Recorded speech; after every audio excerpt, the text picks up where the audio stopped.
اے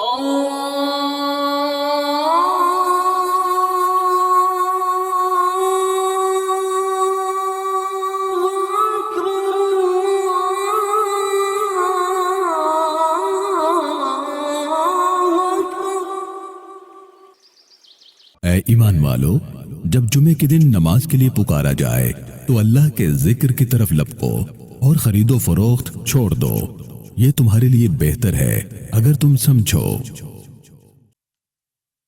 محترم سامعین و ناظرین کرام، آپ سن رہے ہیں خطبات حرمین سے انتخاب۔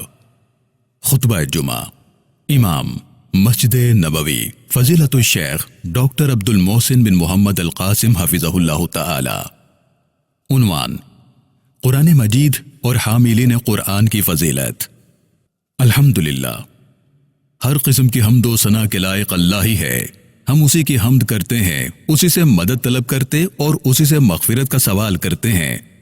اپنے نفس اور اعمال کی خرابیوں سے ہم اسی اللہ کی پناہ مانگتے ہیں۔ جسے اللہ ہدایت عطا فرما دے اسے کوئی گمراہ نہیں کر سکتا، جسے اللہ ہدایت عطا فرما دے اسے کوئی گمراہ نہیں کر سکتا، اور جسے وہ گمراہ کر دے اسے کوئی ہدایت دینے والا نہیں۔ میں گواہی دیتا ہوں کہ اللہ کے سوا کوئی عبادت کے لائق نہیں، وہ اکیلا ہے، اس کا کوئی شریک نہیں۔ میں اس بات کی بھی گواہی دیتا ہوں کہ حضرت محمد مصطفیٰ صلی اللہ علیہ وسلم اللہ کے بندے اور اس کے رسول ہیں۔ اللہ تعالیٰ ان پر، ان کی آل اور صحابہ کرام پر بہت زیادہ رحمتیں اور سلامتیاں نازل فرمائے۔ بعد ازاں، اللہ کے بندو، اللہ تعالیٰ سے کما حق ہو ڈر جاؤ اور اپنے باطنی اور خفیہ حالات میں بھی اللہ سے ڈرتے رہو۔ اے مسلمانوں، اپنی ذات اور اسماء و صفات کے لحاظ سے ہمارا رب کریم ہر طرح کامل و اکمل ہے، اس کا کوئی ہم پلہ اور مثل نہیں ہے۔ اس کی صفات اکمل ترین اور خوبصورت ترین ہے۔ اس کی صفات میں سے ایک صفت کلام بھی ہے۔ وہ جب جیسے اور جو مرضی چاہے کلام کرنے پر قادر ہے، اور اس کے کلمات کی کوئی انتہا نہیں۔ فرمان باری تعالیٰ ہے، کہہ دیجئے کہ اگر سمندر میرے رب کی باتیں لکھنے کے لیے روشنائی بن جائے تو وہ ختم ہو جائے گا، مگر میرے رب کی باتیں ختم نہ ہوں گی، بلکہ اتنی ہی روشنائی ہم اور لے آئیں تو وہ بھی کفایت نہ کرے۔ سب سے حسین ترین کلام اسی اللہ تعالیٰ کا ہے، اور اس کے کلام کو مخلوق کے کلام پر وہی فوقیت حاصل ہے جو خالق و مخلوق پر ہے۔ بندوں پر اللہ کے اتنے احسانات ہیں کہ شمار سے باہر ہیں۔ اپنے بندوں پر شفقت فرماتے ہوئے اللہ رب العالمین نے ان کی رشد و ہدایت کے لیے ان میں انبیاء کرام کو مبعوث فرمایا اور ان پر اپنی کتابیں نازل فرمائی۔ چنانچہ اللہ تعالیٰ نے تورات، انجیل، زبور اور سیدنا ابراہیم اور سیدنا موسیٰ علیہ السلام کے صحیفے نازل فرمائے۔ آسمانی کتابوں کا سلسلہ ایک ایسی کتاب یعنی قرآن مجید پر ختم فرمایا جو کہ مقام و مرتبے اور قدر و منزلت میں تمام کتابوں سے عظیم ترین ہے۔ قرآن مجید کے نازل کرنے پر اللہ تعالیٰ نے خود اپنی حمد بیان کرتے ہوئے فرمایا، تعریف اللہ کے لیے ہے جس نے اپنے بندے پر یہ کتاب نازل کی اور اس میں کوئی ٹیڑھ نہ رکھی۔ اسی طرح قرآن مجید کے نازل کرنے پر اللہ تعالیٰ نے خود اپنی عظمت بیان کرتے ہوئے فرمایا، نہایت متبرک ہے وہ جس نے یہ فرقان اپنے بندے پر نازل کیا تاکہ سارے جہان والوں کے لیے نذیر ہو۔ قرآن مجید کی قسم اٹھاتے ہوئے اللہ نے فرمایا، یاسین، قسم ہے قرآن حکیم کی۔ قرآن مجید ہی وہ کتاب ہے جس کے بارے میں اللہ رب العالمین نے قسم اٹھا کر اس کی عظمت کو بیان کرتے ہوئے فرمایا، نہیں، میں قسم کھاتا ہوں تاروں کے گرنے کی جگہ کی، اور اگر تم سمجھو تو یہ بہت بڑی قسم ہے۔ اپنے سے پہلی کتابوں کی تصدیق اس قرآن مجید میں موجود ہے۔ اسی طرح یہ ان تمام کتابوں پر حاوی، انہیں منسوخ کرنے والی اور ان کے مندرجات کی امین کتاب ہے۔ قرآن مجید کے نازل ہونے سے پہلے ہی انبیاء کرام نے اس کی خوشخبری سنا دی تھی۔ فرمان باری تعالیٰ ہے، اور اگلے لوگوں کی کتابوں میں بھی یہ موجود ہے۔ امام ابن کثیر رحمہ اللہ فرماتے ہیں، سابقہ انبیاء کرام سے جتنی بھی کتابیں منقول ہیں ان تمام میں نزول قرآن کا تذکرہ اور اس کے اشارے موجود ہیں۔ سیدنا ابراہیم اور سیدنا اسماعیل علیہ السلام نے اللہ تعالیٰ سے دعا کی تھی کہ وہ ایسا نبی بھیجے جو قرآن مجید کی آیات کی تلاوت بھی کرے اور لوگوں کو اس کی تعلیم بھی دے۔ چنانچہ ان دونوں نے یہ دعا مانگی، اور اے رب، ان لوگوں میں خود انہی کی قوم سے ایک ایسا رسول بھیجیے جو انہیں تیری آیات سنائے، ان کو کتاب اور حکمت کی تعلیم دے۔ قرآن مجید رب العالمین کا کلام ہے۔ اللہ نے حقیقی معنوں میں حروف اور آواز کے ساتھ خود کلام کیا ہے۔ اس کا آغاز بھی اللہ کی طرف سے ہوا ہے، اور آخری زمانے میں یہ اسی ہی کی طرف لوٹ جائے گا۔ اللہ کے اس کلام کو فرشتوں کے سردار حضرت جبرائیل امین علیہ السلام نے سنا، اور ایک ایسے نبی پر اسے نازل فرمایا جو کہ تمام رسولوں سے بہتر اور افضل ہیں۔ نزول قرآن کے لیے جس جگہ کا انتخاب کیا گیا وہ جگہ بھی افضل ترین، اور جس مہینے میں نازل ہوا وہ مہینہ بھی تمام مہینوں کا سردار، اور جس رات کو نزول قرآن ہوا وہ رات بھی افضل ترین یعنی شب قدر، اور جس امت کے لیے نازل ہوا وہ امت بھی بہترین، اور جس زبان میں نازل ہوا وہ زبان بھی تمام زبانوں سے افضل ترین اور جامع ترین ہے۔ قرآن مجید ایک ایسی کتاب ہے جس کی مثل کوئی دوسری کتاب نہیں ہو سکتی، فرمان باری تعالی ہے۔ اور کیا ان لوگوں کے لیے یہ نشانی کافی نہیں ہے کہ ہم نے تم پر کتاب نازل کی جو انہیں پڑھ کر سنائی جاتی ہے؟ نزول قرآن کا احسان جتلاتے ہوئے اللہ رب العالمین نے ارشاد فرمایا، در حقیقت اہل ایمان پر تو اللہ نے یہ بہت بڑا احسان کیا ہے کہ ان کے درمیان خود انہی میں سے ایک ایسا پیغمبر بھیجا جو اس کی آیات انہیں سناتا ہے، ان کی زندگیوں کو سنوارتا ہے اور ان کو کتاب اور دانائی کی تعلیم دیتا ہے۔ رسول اللہ صلی اللہ علیہ وسلم اور آپ صلی اللہ علیہ وسلم کی امت کے لیے قرآن مجید باعث شرف ہے۔ ارشاد باری تعالی ہے، حقیقت یہ ہے کہ یہ کتاب تمہارے لیے اور تمہاری قوم کے لیے ایک بہت بڑا شرف ہے، اور ان قریب تم لوگوں کو اس کی جواب دہی کرنا ہوگی۔ امت مسلمہ کی اصل روح اسی قرآن مجید میں ہے، کیونکہ حقیقی زندگی اسی پر موقوف ہے۔ اگر انسان قرآن مجید سے دور ہو جائے گا تو وہ زندہ لاش بن جائے گا۔ اللہ رب العالمین کا ارشاد گرامی ہے، اور اسی طرح اے محمد صلی اللہ علیہ وسلم، ہم نے اپنے حکم سے ایک روح تمہاری طرف وحی کی ہے۔ تمہیں کچھ پتہ نہ تھا کہ کتاب کیا ہوتی ہے اور ایمان کیا ہوتا ہے، مگر اس روح کو ہم نے ایک روشنی بنا دیا جس سے ہم راہ دکھلاتے ہیں اپنے بندوں میں سے جسے چاہتے ہیں۔ یقیناً تم سیدھے راستے کی طرف رہنمائی کر رہے ہو۔ اگر اللہ تعالیٰ قرآن مجید کو کسی پہاڑ پر نازل فرماتا تو خشیت الہی سے پہاڑ بھی دہل جاتا اور پھٹ جاتا۔ جب تک بندہ قرآن مجید پر ایمان مجمل اور ایمان مفصل نہیں لے آتا تب تک اس کا ایمان درست نہیں ہے۔ فرمان باری تعالی ہے، اے لوگو جو ایمان لائے ہو، ایمان لاؤ اللہ پر اور اس کے رسول پر اور اس کتاب پر جو اللہ نے اپنے رسول پر نازل کی ہے۔ آسمانوں میں یہ کتاب بڑے ہی معزز و مکرم اوراق میں لکھی ہوئی ہے۔ یہ صحیفے بڑے ہی بلند مرتبہ پاکیزہ ہیں اور معزز و نیک کاتبوں یعنی فرشتوں کے ہاتھوں میں رہتے ہیں۔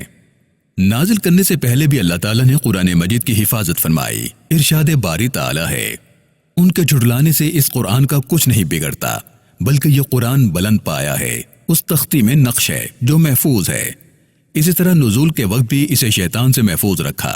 فرمان باری تعالیٰ ہے، اس کتاب مبین کو شیاطین لے کر نہیں اترے ہیں، نہ یہ کام ان کے شایع ہے اور نہ ہی وہ ایسا کر سکتے ہیں۔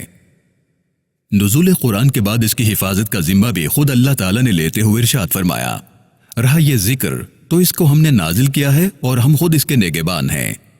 اللہ تعالیٰ نے اپنے بے شمار انعامات کے تذکرے سے پہلے قرآن مجید والی نعمت کا تذکرہ کرتے ہوئے ارشاد فرمایا، رحمان نے اس قرآن کی تعلیم دی ہے۔ اپنے بندوں کو اللہ تعالیٰ نے قرآن مجید کی تعلیم دی، اس کی تلاوت، اس پر عمل اور اسے یاد کرنے کو ان کے لیے آسان بنا دیا۔ کوئی عربی ہو یا عجمی، چھوٹا ہو یا بڑا، مرد ہو یا عورت، مالدار ہو یا فقیر، ہر کوئی قرآن مجید کو حفظ کرنے کی صلاحیت رکھتا ہے۔ قرآن مجید کے بہت سارے نام اور متعدد اوصاف ہیں۔ جس طرح ہمارے پیارے نبی صلی اللہ علیہ وسلم کی رسالت ساری بشریت کے لیے عام ہے، اسی طرح قرآن مجید بھی بلا استثناء تمام جہان والوں کے لیے ہدایت اور نصیحت کا ذریعہ ہے۔ قرآن مجید کی آیات باہم ایک دوسرے سے ملتی جلتی ہیں اور ایک دوسرے کی تصدیق کرتی ہیں۔ یہ ایسی کتاب ہے جس کے تمام اجزاء ہم رنگ ہیں، جس میں بار بار مضامین دہرائے گئے ہیں۔ اللہ نے بہترین کلام اتارا ہے، ایک ایسی کتاب جس کے تمام اجزاء ہم رنگ ہیں اور جس میں بار بار مضامین دہرائے گئے ہیں۔ اسے سن کر ان لوگوں کے رونگٹے کھڑے ہو جاتے ہیں جو اپنے رب سے ڈرنے والے ہیں، اور پھر ان کے جسم اور ان کے دل نرم ہو کر اللہ کے ذکر کی طرف راغب ہو جاتے ہیں۔ یہ اللہ کی ہدایت ہے جس سے وہ راہ راست پر لے آتا ہے جسے چاہتا ہے، اور جسے اللہ ہی ہدایت نہ دے اس کے لیے پھر کوئی ہادی نہیں۔ یہ ایسی مستقیم کتاب ہے جس میں کوئی ٹیڑھا پن اور تعارض و اختلاف نہیں۔ ارشاد باری تعالی ہے، کیا یہ لوگ قرآن پر غور نہیں کرتے؟ اگر یہ اللہ کے سوا کسی اور کی طرف سے ہوتا تو اس میں بہت کچھ اختلاف بیانی پائی جاتی۔ یہ سب سے خوبصورت اور افضل ترین بات ہے۔ ارشاد ربانی ہے، اللہ نے بہترین کلام اتارا ہے۔ امام نووی رحمہ اللہ کا فرمان ہے، یہ آیت مبارکہ اس بات کی واضح دلیل ہے کہ قرآن مجید تمام باتوں سے افضل اور احسن ہے، چاہے وہ باتیں آسمان سے نازل شدہ ہوں یا ان کا تعلق غیر نازل شدہ باتوں سے ہو۔ قرآن مجید کو اللہ تعالیٰ نے عظیم کتاب قرار دیتے ہوئے ارشاد فرمایا، ہم نے تم کو 7 ایسی آیات دے رکھی ہیں جو بار بار دہرائی جانے کے لائق ہیں، اور تمہیں قرآن عظیم عطا کیا گیا ہے۔ قرآن مجید کو اللہ تعالیٰ نے مقام و مرتبے اور ذات کے اعتبار سے بلندی عطا کی ہے۔ فرمان باری تعالیٰ ہے، اب کیا اے نبی تم بہروں کو سناؤ گے یا اندھوں اور سری گمراہی میں پڑے ہوئے لوگوں کو راہ دکھلاؤ گے؟ اپنے الفاظ و معنی اور معاملات کی توضیح میں یہ کتاب بالکل واضح ہے۔ اللہ رب العالمین کا ارشاد ہے، فرمایا یہ لوگوں کے لیے ایک صاف اور صریح تنبیہ ہے جو اللہ سے ڈرتے ہوں، اور ان کے لیے ہدایت اور نصیحت۔ سیدنا عبداللہ ابن مسعود رضی اللہ عنہ کا فرمان ہے کہ اللہ تعالیٰ نے قرآن مجید میں ہمارے لیے ہر قسم کے علم اور ہر چیز کی وضاحت فرما دی ہے۔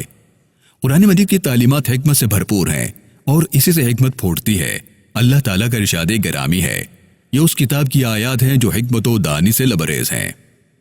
اللہ تعالیٰ کے ہاں یہ کتاب بڑی ہی مکرم و معزز ہے۔ اس میں اخلاق عالیہ کا خوب تذکرہ ہے۔ اسی سے انسان کو اللہ تعالیٰ اور مخلوق کے ہاں عزت و احترام حاصل ہو سکتا ہے۔ یہ ایک بلند پایا قرآن ہے۔ خلق خدا کے لیے اس کتاب میں ہدایت بھی ہے اور رحمت و شفقت بھی۔ ہم ان لوگوں کے پاس ایک ایسی کتاب لے آئے ہیں جس کو ہم نے علم کی بنا پر مفصل بنایا ہے، اور جو ایمان لانے والوں کے لیے ہدایت اور رحمت ہے۔ قرآن مجید کو مضبوطی سے تھامنے والا کبھی گمراہ نہیں ہو سکتا۔ مسلم شریف میں رسول اللہ صلی اللہ علیہ وسلم کا فرمان ہے، میں تم میں ایسی چیز چھوڑ کر جا رہا ہوں کہ جب تک تم اسے مضبوطی سے تھامے رکھو گے تم گمراہ نہیں ہوگے۔ میں تم میں ایک ایسی چیز چھوڑ کر جا رہا ہوں کہ جب تک تم اسے مضبوطی سے تھامے رکھو گے تم گمراہ نہیں ہوگے۔ وہ چیز اللہ کی کتاب قرآن مجید ہے۔ قرآن مجید عزت و توقیر کے اعلیٰ ترین مقامات پر فائز ہے۔ ارشاد باری تعالیٰ ہے، قسم ہے قرآن مجید کی، ایسی زبردست کتاب ہے کہ جو اس سے قربت پانے میں کامیاب ہو جائے اسے بھی عزت و غلبہ نصیب ہو جاتا ہے۔ ارشاد ربانی ہے، حقیقت یہ ہے کہ یہ ایک زبردست کتاب ہے۔ قرآن مجید ایسی بلند کتاب ہے کہ جس کی بلندی کے قریب نہیں پہنچا جا سکتا۔ قرآن کے فیوز و برکات اور منافع کی کوئی حد نہیں۔ ارشاد ربانی ہے، اور اسی طرح یہ کتاب ہم نے نازل کی ہے، ایک برکت والی کتاب۔ قرآن مجید کی تلاوت، اس پر عمل اور اسے اکناف عالم میں نشر کرنے والے کو امن اور فراخی عطا ہوتی ہے۔ امام ابن کثیر رحمہ اللہ کا قول ہے، سیدنا عثمان ابن عفان رضی اللہ عنہ کے دور خلافت میں سلطنت اسلامی کی حدود مشرق و مغرب تک پھیل چکی تھی۔ اس کا سبب یہ ہے کہ اس زمانے میں تلاوت قرآن، اس کے مذاکرے، اسے جمع کرنے اور اسے حفظ کرنے کا رواج عام ہو چکا تھا۔ اسی کی برکت سے اللہ تعالیٰ نے خلافت اسلامیہ کو اتنی وسعت عطا فرمائی۔ قرآن مجید زندگی میں روشنی کی حیثیت رکھتا ہے کہ جس کے دنیا اور آخرت کے نور کی طرف رہنمائی ملتی ہے۔ فرمان باری تعالیٰ ہے، ہمارا رسول تمہارے پاس آ گیا ہے جو کتاب الہی کی بہت سی ان باتوں کو تمہارے سامنے کھول رہا ہے جن پر تم پردہ ڈالا کرتے تھے، اور بہت سی باتوں سے درگزر بھی کر جاتا ہے۔ تمہارے پاس اللہ کی طرف سے روشنی آ گئی ہے اور ایک ایسی برحق کتاب۔ روحوں کو زندگی اس قرآن مجید سے ہی ملتی ہے۔ اس کی تعلیمات کو ماننے والے کو حقیقی زندگی ملتی ہے۔ ارشاد باری تعالیٰ ہے، اے ایمان لانے والو، اللہ اور اس کے رسول کی پکار پر لبیک کہو، جبکہ رسول تمہیں اس چیز کی طرف بلائے جو تمہیں زندگی بخشنے والی ہے۔ روحوں کو زندگی بخشنے کے ساتھ ساتھ جسمانی امراض کا بھی شافی علاج قرآن مجید پر ہے۔ بخاری شریف میں آتا ہے کہ نبی کریم صلی اللہ علیہ وسلم کے زمانے میں ایک آدمی کو کسی بچھو نے کاٹ لیا، اسے سورۃ الفاتحہ کا دم کیا گیا تو وہ شفا یاب ہو گیا۔ قرآن مجید میں نصیحت ہے، فتنوں، مصائب اور مشکل حالات میں ثابت قدمی کا یہ بہترین ذریعہ ہے۔ فرمان باری تعالیٰ ہے، منکرین کہتے ہیں اس شخص پر سارا قرآن ایک ہی وقت میں کیوں نہ اتار دیا گیا؟ ہاں، ایسا اس لیے کیا گیا ہے کہ اس کو اچھی طرح ہم تمہارے ذہن نشی کرتے رہیں، اور اسی غرض کے لیے ہم نے اس کو ایک خاص ترتیب کے ساتھ الگ الگ اجزاء کی شکل دی ہے۔ امت میں اتفاق و اتحاد قائم کرنے اور اختلاف کے خاتمے کا واحد حل قرآن مجید ہے۔ ارشاد باری تعالیٰ ہے، سب مل کر اللہ کی رسی کو مضبوط پکڑ لو اور تفریقے میں نہ پڑو۔ اختلافی مسائل کا فیصلہ کن حل اور کامیابی کا راز بھی قرآن مجید میں پنہا ہے۔ فرمان ہے جس کی آیت پختہ اور مفصل ارشاد ہوئی ہیں، ایک دانا اور باخبر ہستی کی طرف سے۔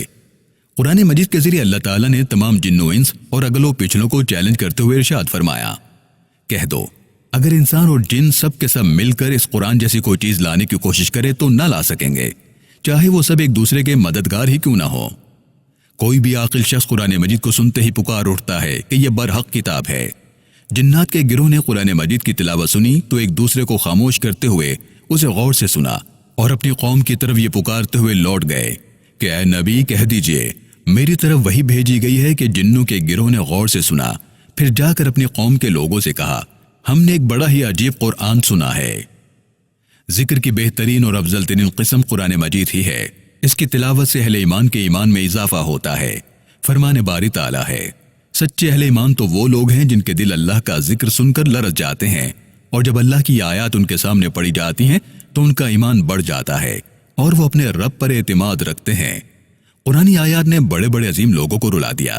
بخاری شریف میں آتا ہے کہ ایک مرتبہ سیدنا عبداللہ بن مسعود رضی اللہ تعالیٰ عنہ نے رسول اللہ صلی اللہ علیہ وسلم کے سامنے سورہ نساء کی تلاوت فرمائی۔ جب وہ اس آیت مبارکہ پر پہنچے، پھر سوچو کہ اس وقت یہ کیا کریں گے جب ہم ہر امت میں سے ایک گواہ لائیں گے اور ان لوگوں پر تمہیں یعنی محمد صلی اللہ علیہ وسلم کو گواہ کی حیثیت سے کھڑا کریں گے۔ تو آپ صلی اللہ علیہ وسلم نے ان سے فرمایا، عبداللہ بس کرو، ٹھہر جاؤ، اتنا ہی کافی ہے۔ حضرت عبداللہ کہتے ہیں کہ میں نے دیکھا کہ آپ صلی اللہ علیہ وسلم کی آنکھوں سے آنسو جاری تھے۔ سیدنا ابو بکر رضی اللہ عنہ جب قرآن مجید کی تلاوت کرتے تو رونے کی شدت کی وجہ سے ان کی آواز پیچھے والے لوگوں کو بڑی مشکل سے سنائی دیتی تھی۔ سیدنا جعفر طیار رضی اللہ عنہ نے نجاشی کے سامنے سورہ مریم کی ابتدائی آیات کی تلاوت کی تو وہ اتنا رویا کہ اس کی داڑھی بھیگ گئی، اور اس کے پادری بھی اتنا روئے کہ ان کے صحیفے بھیگ گئے۔ اللہ تعالیٰ نے حکم دیا ہے کہ اگر کوئی کافر بھی تم سے پناہ مانگے تو اسے پناہ دے دو، تاکہ وہ تمہارے پاس رہ کر قرآن مجید کی تلاوت سن سکے۔ فرمان باری تعالیٰ ہے، اور اگر مشرکین میں سے کوئی شخص پناہ مانگ کر تمہارے پاس آنا چاہے تاکہ اللہ کا کلام سنے تو اسے پناہ دے دو، یہاں تک کہ وہ اللہ کا کلام سن لے۔ علم و معرفت کی جامع ترین اور نفع بخش معلومات سے قرآن مجید بھرا پڑا ہے۔ قرآن کے معنی و مطالب کی معرفت رکھنے والے لوگ ہی حقیقی معنوں میں علماء کہلانے کے حقدار ہیں۔ فرمان باری تعالیٰ ہے، دراصل یہ روشن نشانیاں ہیں ان لوگوں کے دلوں میں جنہیں علم بخشا گیا ہے۔ قرآن مجید کی تعلیم دینے اور اسے سیکھنے والے لوگ بہترین افراد ہیں۔ بخاری شریف میں رسول اللہ صلی اللہ علیہ وسلم کا فرمان ہے، تم میں سے بہترین شخص وہ ہے جو قرآن مجید سیکھتا اور سکھاتا ہے۔ شیخ الاسلام ابن تیمیہ رحمہ اللہ نے فرمایا، قرآن کریم کی ترتیب اور اسلوب منفرد اور اچھوتا ہے اور عام طور پر معروف انداز سے ہٹ کر ہے، اور آج تک کوئی بھی اس اسلوب کی مثال نہیں لا سکا۔ قرآن مجید کا اسلوب نہ تو شعر ہے اور نہ ہی رجز یا کلام، نہ خطابت ہے اور نہ ہی طرز پیغام۔ قرآن کا اسلوب عرب و عجم کے معروف کلام سے بھی منفرد ہے۔ قرآن مجید کے معنی میں اس کے الفاظ سے بھی بڑھ کر معجزہ ہے۔ یہ کتاب احکام الہی کو محیط ہے، عدل پر مبنی فیصلوں کو بیان کرنے والی ہے، اوامر و نواہی میں بھرپور حکمت و دانائی ہے۔ اس کتاب کے خاص ہیبت اور جلال ہے۔ اس کے الفاظ میں طاقت، تاثیر اور جمال ہے۔ کم ترین الفاظ کے ساتھ بھی یہ معجزہ ہے، آسان ترین دلائل کے ساتھ رہنمائی کرنے والی ہے۔ یہ متاثر کن نشانی اور واضح معجزہ ہے، جو اس پر عمل کرے اسے اجر و ثواب سے نوازا جائے گا۔ جس نے اس کے مطابق فیصلہ کیا اس نے عدل پر مبنی فیصلہ کیا، جس نے اس سے تعلق جوڑ لیا اس نے اپنے آپ کو محفوظ کر لیا، جس نے اس کی اتباع کی وہ رحمت کا مستحق ٹھہرا۔ فرمان الہی ہے، پس تم اس کی پیروی کرو اور تقوی کی روش اختیار کرو، بعید نہیں کہ تم پر رحم کیا جائے۔ قرآن کریم مفید و جامع ترین ذکر ہے۔ اس کی تلاوت کرنے والوں کی اللہ نے مدح کی ہے، اس پر عمل کرنے والوں کی رب نے تعریف فرمائی ہے، اور اللہ تعالیٰ نے انہیں اپنے اکرام و انعام سے مزید نوازنے کا وعدہ کیا ہے۔ فرمان الہی ہے، جو لوگ کتاب اللہ کی تلاوت کرتے ہیں اور نماز قائم کرتے ہیں اور جو کچھ ہم نے انہیں رزق دیا ہے اس میں سے کھلے اور چھپے خرچ کرتے ہیں، یقیناً وہ ایک ایسی تجارت کے متوقع ہیں جس میں ہرگز خسارہ نہ ہوگا۔ اس تجارت میں انہوں نے اپنا سب کچھ اس لیے کھپایا ہے تاکہ اللہ ان کے اجر پورے کے پورے ان کو دے اور مزید اپنے فضل سے ان کو عطا فرمائے۔ بے شک اللہ بخشنے والا اور قدردان ہے۔ اس کی تلاوت انتہائی نفع بخش اور دگنا افادیت والی تجارت ہے۔ جس نے قرآن کے ایک حرف کی تلاوت کی اس کے لیے ایک نیکی ہے، جبکہ ایک نیکی کا ثواب 10 کے برابر لکھا جاتا ہے۔ قرآن کریم کی تعلیم حاصل کرنا تمام تر دنیاوی ساز و سامان سے بہت بہتر ہے۔ صحیح مسلم کی حدیث ہے، نبی صلی اللہ علیہ وسلم نے فرمایا، کیا تم میں کوئی ایسا نہیں ہے جو قرآن کریم کی 2 آیتوں کی تعلیم حاصل کرے اور ان کی تلاوت کرے تو یہ اس کے لیے 2 اونٹنیوں سے کہیں بہتر ہے۔ جو آدمی 3 آیتیں سیکھے اور اس کی تلاوت کرے تو یہ اس کے لیے 3 اونٹنیوں سے بہتر ہے، اور جو 4 آیتیں سیکھے اور ان کی تلاوت کرے تو یہ اس کے لیے 4 اونٹنیوں سے بہتر ہے۔ وہ جتنی آیات پڑھے گا اتنے اونٹنیوں سے بہتر ہوگا۔ اور بخاری و مسلم کی روایت ہے، آپ صلی اللہ علیہ وسلم نے فرمایا، قرآن کریم کا ماہر آدمی معزز، نیکوکار اور لکھنے والے فرشتوں کے ساتھ ہوگا۔ قرآن کریم کی مجالس اور اس کی تعلیم کے مقامات پر اور اس کے معلم و متعلم پر سکون اور رحمت کا نزول ہوتا رہتا ہے۔ صحیح مسلم کی روایت ہے کہ نبی صلی اللہ علیہ وسلم نے فرمایا، جو قوم اللہ کے گھروں میں سے کسی گھر میں جمع ہو کر قرآن کریم کی تلاوت کرے اور ایک دوسرے کو اس کی تعلیم دے تو ان پر سکینت نازل ہوتی ہے، انہیں رحمت ڈھانپ لیتی ہے اور فرشتے ان پر سایہ فگن ہو جاتے ہیں اور اپنے پاس موجود دین میں اللہ تعالیٰ ان کا ذکر فرماتا ہے۔ قرآن کریم کی تلاوت کو سننا بھی حصول رحمت کا ذریعہ ہے، فرمان الہی ہے۔